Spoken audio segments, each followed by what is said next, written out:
उत्तर प्रदेश के मथुरा में पृष्ठपूर्ति महोत्सव में शामिल हुए हरियाणा के सीएम मनोहर लाल खट्टर 7वीं रितंबरा को जन्मदिन की दी शुभकामनाएं। कहा 22 जनवरी को लंबा इंतजार होगा खत्म। उत्तर प्रदेश के झांसी में निकाली गई कलश यात्रा, लोगों ने जय सिया राम के नारे लगाए। उत्तर प्रदेश के बांदा में भी निकाली गई कलश यात्रा, राम भक्तों ने लोगों तक पहुंचाया राम नाम का संदेश। उत्तर प्रदेश के अंबेडकर नगर में कार सेवकों का सम्मान किया गया। श्री राम जन्मभूमि आंदोलन से जुड़े हुए लोगों को याद किया गया। इंडी गठबंधन में शामिल टीएमसी ने कांग्रेस पर बोला हमला, कहा बंगाल कांग्रेस और दिल्ली कांग्रेस में अंतर, बंगाल कांग्रेस बीजेपी की दलाल।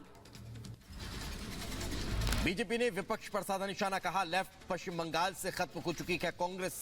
टीएमसी और सीपीएम ये कभी एकजुट होकर नहीं लड़ सकते, इन सभी के निजी स्वार्थ हैं। लखनऊ में बीजेपी की विकसित विकास भारत संकल्प यात्रा में शामिल हुए पार्टी अध्यक्ष जेपी नड्डा और इस दौरान नड्डा के साथ सीएम योगी भी रहे मौजूद। लखनऊ में पीएम आवास योजना के लाभार्थियों से भी मिले बीजेपी अध्यक्ष जेपी नड्डा, सीएम योगी भी नड्डा के साथ रहे मौजूद। विपक्ष पर बीजेपी अध्यक्ष जेपी नड्डा का पलटवार, कहा जिन्होंने देश के साथ अन्याय ही अन्याय किया वो निकाल रहे हैं न्याय यात्रा। प्रधानमंत्री मोदी के नेतृत्व में देश बढ़ रहा आगे। प्रधानमंत्री जी का नजरिया बड़ा स्पष्ट है कि अगर विकसित भारत की ओर हमको चलना है तो हमारे गांव आबाद होने चाहिए, विकसित होने चाहिए। विपक्ष पर सीएम योगी आदित्यनाथ का हमला, कहा चुनाव आते ही विपक्ष ने गरीब दलित के नाम पर शुरू कर दी राजनीति। कोरोना काल में चैन की नींद सो रहा था विपक्ष। तब ये लोग चैन की बंसी बजा करके ऐसो आराम की जिंदगी जीते थे। जब चुनाव आते हैं सबको जाति जाति नजर आने लगती है।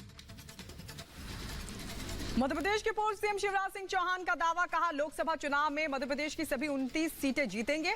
पार्टी पदाधिकारी जो काम देंगे हम करेंगे। बीजेपी मेरे लिए राष्ट्र के पुनर्निर्माण का जरिया।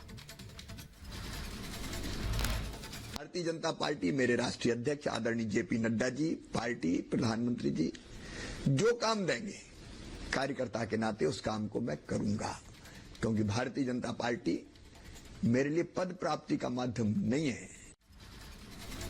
अरविंद केजरीवाल के ईडी के समन पर आप नेता दिलीप पांडे का बयान आया, कहा बीजेपी के प्रोपेगेंडा का बुलबुला फूट चुका है, दिल्ली जनता उनकी साजिश समझ चुकी है।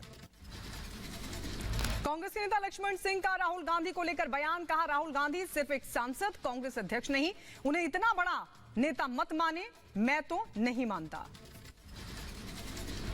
बीजेपी नेता और सांसद सुशील कुमार बोधी का नीतीश कुमार पर हमला, कहा बिहार से बाहर जदयू का कोई प्रभाव नहीं, राष्ट्रीय राजनीति करनी है तो सीएम पर छोड़े नीतीश कुमार। वर्ल्ड तीरंदाजी अवार्ड जीतने वाली पहली भारतीय महिला खिलाड़ी बनी शीतल देवी। खेल मंत्री अनुराग ठाकुर ने पारा women Archer of the year सम्मान मिलने पर दी बधाई। शांति की राह पर पूर्वोत्तर अल्फा के साथ शांति समझौते के बाद नागा ग्रुप से समझौते की बारी। केंद्र से बातचीत करने के लिए नागालैंड के 3 नागा ग्रुप आए एक साथ।